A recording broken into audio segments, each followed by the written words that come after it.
Good morning, over LC Middle School students. This is Mr. Woolley. And remember, the information contained in this video is intended to be viewed only by students in Mr. Woolley's classroom. By watching the video, you agree that you will not record or share the video with anyone who's not a student in Mr. Woolley's classroom. Alright, so for today, what we're going to be working with is volume of cylinders, cones, and even we're going to see spheres. Now, volume is how much capacity is inside of the object. So for example, like for cylinders, it's like how much a can could hold. So cones, spheres, you'll get to see some of those as well, of course, today. So remember, volume is capacity, how much it can hold on the inside. All right, so we have our formulas today. If you remember from yesterday, the surface area formulas, we can really just crunch through these formulas and get our answers if we know some of the main parts. Now the volume of a cylinder, to get the volume, I need pi times radius squared times height. So pi r squared, remember that's the area of a circle, times the height. This is similar to rectangles where you find the area of the base times the height, similar type of concept. Remember, r stands for radius, h stands for height, and pi we're going to use 3.14. So pi, 3.14. Radius squared, we'll look at our picture, they give us the radius. From the center to out is 3, so 3 times the height of 9. So multiply those out, 254.34.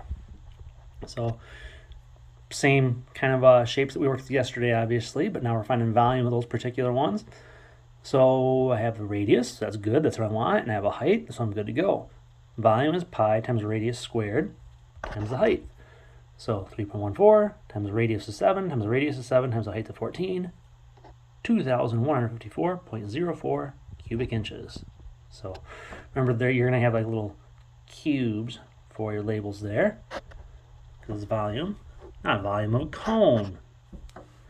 Same as cylinders, pi r squared times the height, pi r squared times the height, except you only need a third of it. Due to the fact that it's a cone, you're going to have a third of the volume. So you're going to divide by 3. So in this particular example, I had the radius. Now remember from yesterday, this was the slant height. This isn't the true height. So what I need when I'm doing this is the actual height here. So this is going to be a 9. All right? So you need that, not that. You need the slant height yesterday for surface area, but today I need the true height, which is from the circle to the top of the cone. So I write the formula down just like I did yesterday many, many times. So 3.14 times the radius of 6 times the radius of 6 times 9. I'm going to get that little cluster here, and I get 1,017.36 divided by 3, and I get 339.12. And I guess I can put my label on here. So that would be inches cubed, so cubic inches. All right, and same cone as yesterday, except now we're going to find the volume of it. I don't need the slant height anymore, but I do need the radius, and I needed that little height drawn in there, which is 5 inches. So follow my formula, pi r squared, which is the area of a circle, times the height, and I get 3.14 times radius of 4 times the radius of 4 times 5, and get that cluster right there, and I get 251.2, and I divide that by 3. Now I get 83.7333 forever, and for this case, I'm just going to go ahead and round that to 83.73. Always follow directions when it comes to rounding if you're looking at any assignment or test. All right, so 83.73 cubic inches. All right, now spheres. This is a different type of object for right now. Volume of a sphere. Now this is a tricky kind of formula to follow. There's going to be a step I'd like you to do first if you have the right calculator to do it. All right, so notice how my volume of a sphere. It's 4/3 times pi times radius cubed. Remember, r still stands for radius, still using pi being 3.14. So if I write my formula out, I get 4/3 times pi, 3.14, times 8 times 8 times 8. Notice how that was radius cubed. That means there's going to be 3 of them multiplying together. Now here's my advice to you first. Punch this into your calculator, 4/3. Punch in 4 divided by 3, and your calculator should spit out 1.3 repeating. You've entered that now as a decimal into the computer. If you just punch in 1.3, you're going to get a different answer than what we're getting here. So I really recommend taking 4 divided by 3 and hit your enter or equals, and then it gives you the 1.3 repeating.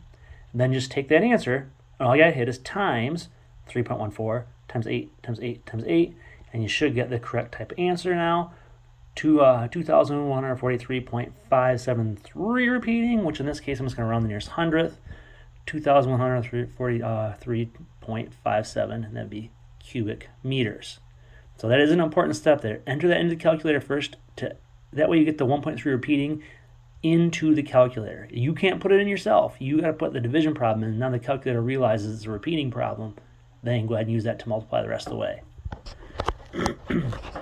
Now here, this one's tricky because see, I have my image here, and this is 42 centimeters. That's all the way across. Up here, I had a radius from the center to an outside edge, but this is all the way across the sphere. So that's the diameter of the sphere. I need radius, which is going to be 21, half of that. So that's an important thing. You're going to see some work like that on your maybe on a test or on a practice. That like you have to make sure you're using radiuses and not diameters. So half of 42, 21. So once again, I got 4/3 times 3.14 times 21 times 21 times 21. Put this in the calculator first, take 4 divided by 3, then hit enter, so you got the 1.3 repeating in there. Then just hit times 3.14 times 21 times 21 times 21, and this time I get 38,772.72. So in there we go. So go ahead and give your practice a try in school with me, and thank you for watching.